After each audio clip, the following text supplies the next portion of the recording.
Mr. So-So Def on the biggest stage in the world last night. What about it? Oh, man, it's amazing. To be up there with your friends and to be up there with people that you basically started, from scratch. Me and Usher, when we first worked, this was the first time he ever had, a #1 record. So to be up there with something that I saw come from the birth, and everybody see it like this was amazing. You hear my voice, you know what's going on. I know. I wouldn't expect your voice to sound like anything else this morning, for sure. I need everybody in here to put one hand in the air.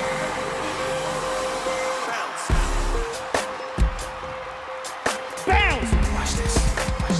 Y'all know what this is. These are my confessions. Just when I thought I said all I could say. We always love to talk about the fashions too, because everything was a feast for the eyes. So how did y'all decide? Was it like a color coordination? Do you put a mood board? Like, how do you decide what you're gonna wear? Well, I mean, it's if you saw his Vegas performance, his Vegas performance was a lot of much more upscale clothing. Yes. But at the same time, we wanted to keep it ATL and do as much, not so much street stuff, because I feel like that's the difference between R&B and hip hop, is that you had to understand this was an R&B show. It was an R&B show. I think you had rappers, but for the most part, it was an R&B show. You haven't never seen artists do ballads like that on at the Super Bowl, and people thought that it was impossible. So Usher wanted to really make sure that the clothes was flowy. So if you look at the trail on Alicia's dress, that was basically the concept of the whole clothing, is that everything had to be flowy, everything had to be almost fabulous, and everything needed to be just fly, Well, you have people talking this morning. You've got folks talking. Oh, yeah, 100%. The internet's talking about it. I mean, I posted some. I was, like I said, I was too drunk last night to see what was happening. But I see it today. It's funny. It's really, really funny. But, them is Louis Vuitton socks I had on. I don't know what everybody's talking about. Come on now. I turned the world to the A, babe. I turned the world to the A. I turned the world to the A, babe.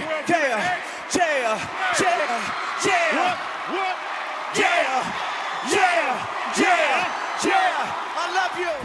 A moment for me at the end when he was saying, so breathless, I brought the A to the world. Like, I brought Atlanta to the world. And I know that was a real heartfelt moment right there. Oh yeah, I mean, that's what we've all tried to do, stay and stand on what we started, and continue to keep doing it and continue to keep figuring out a way to bring it to y'all and make it fresh. I never thought I'd see the A-Town stomp on the Super Bowl stage for sure. So. Oh yeah, see, that's what I'm saying. Oh yeah, it was amazing. Yeah, it was. Amazing. Okay, so take me back to the conversation when Usher was named Super Bowl halftime show performer. Did he immediately call you, or how did you get in the conversation with him? Yeah, so initially, I helped him put together his show in Vegas. Okay. So a lot of the music, he did 5 of my records. I don't think people even understand it. So what you doing, so much of the music that I produced and wrote, we had once he decided he was going to do it and everybody decided to do it, we had to sit down and have a conversation about what parts of the records to use, what part of the records were actually created for this. Like I had that conversation with him about that, is that, when we put the rock guitar in the ballads, my mindset was in this space. I was thinking about the bigness of doing this and having somebody like her come out and do a solo. And we made it happen. But how did it end up that we said, Jermaine, we got to bring him out on the stage? You got to have that center spot too. I mean, you can't. I think sometimes people underestimate the power of JD. Like I think that it was people that was saying, it was people that was telling me when I was trying to help him. I wasn't even thinking about going out. People that was when I was just trying to help him make sure it was right. They was like, I know you hitting that stage. I know you getting up there.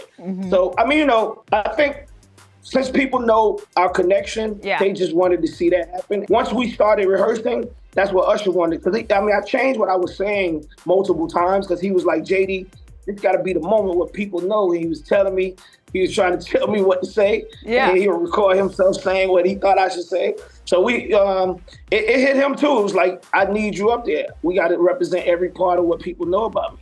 Oh, I love that so much. Now, you talked about that you have been there since the beginning, and we know that. And I know you've seen this journey. When you all were having those conversations way back when, did you imagine this? Did you dream this? Or was that moment where 130 million plus people are watching, was that ever like in your realm of thought or possibility? No, not from the beginning. But when Confessions came out and sold 1 million the first week, and with Diamond, and Super Bowl was in Atlanta, right? Mm-hmm. This was a thought in our mind when Super Bowl was in Atlanta, and they messed up and they didn't let him do it then. Mm-hmm. You know what I'm saying? So we thought about it after the fact. When an artist get that big, you gotta let them do what they gotta do. So. I love it so much. Okay, so Usher has, you talked about Confessions and all this stuff before. He has 3 decades of hits. You got to find that you got to, put that into 13 minutes. So let's talk about 15. We got 15. He told us he was going to push the boundaries. He told us it was going to be longer than ever before, and he did do that. Yeah, he got 15 minutes. He did do that. Okay, so let's talk about the performance overall.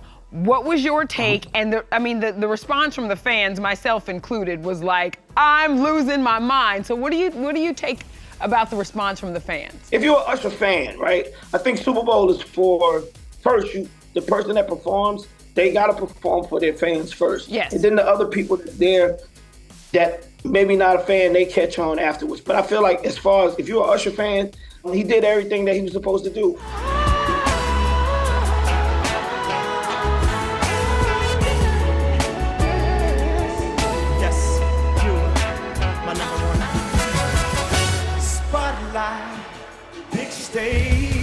The superstar moment was a question that me and him went back and forth about. I wanted more of it. I wanted more of Superstar. I'm not gonna lie. I needed more. I needed that. Yeah, so that's what I'm saying. I think it was a brilliant set because it gave people things that they usually wouldn't have gotten. You know what I mean? Like an artist usually wouldn't have done Superstar because it wasn't one of his biggest records, but it was a fan favorite. Like you said, you needed it. And that's what we was thinking about when we did it.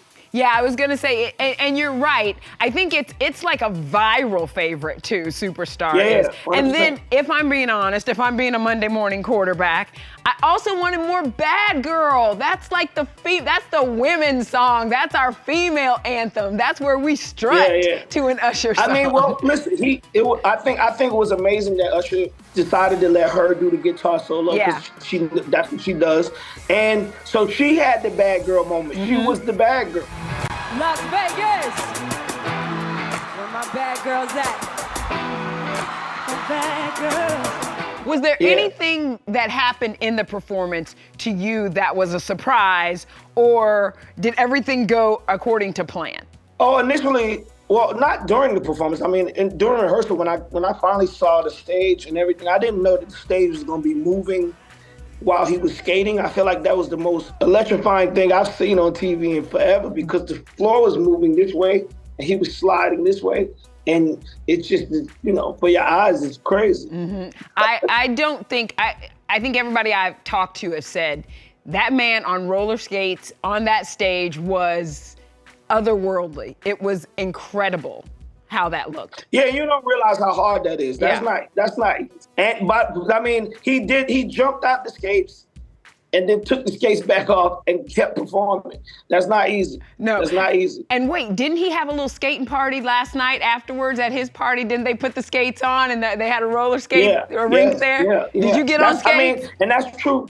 That's true Atlanta culture. Yes, we all skate. Oh, did you skate last night? No, I didn't skate last night. Me and Lil Jon had a party at another club. Oh, okay. Okay, I was gonna ask you how you celebrated after. So you and Lil Jon had a party. What did you guys get into? Well, we both DJ'd at Marquee last night. Mm-hmm. All right. Well, so Def kept it going. So we know that Usher and his girlfriend also got a marriage license in Las Vegas. Are you going to the wedding? Did you already go to the wedding? I don't know much about it. Like I said, I was DJing last night.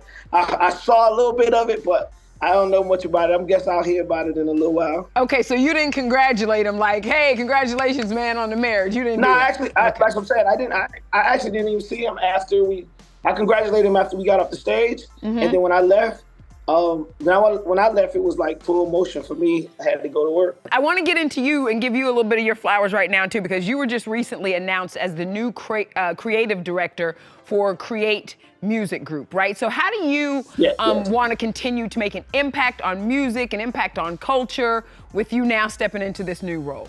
I mean, I made a deal for my company, So Def and Create. So it's just part of the whole situation. And it's just me continuing to do what I started from day one. It's just find artists, find all the new talent out here and give them a nice home that they should be at. I don't think that's really happening anymore. It's definitely not happening in Atlanta. And it's not cool to not happen in Atlanta because we still have so much energy in the city.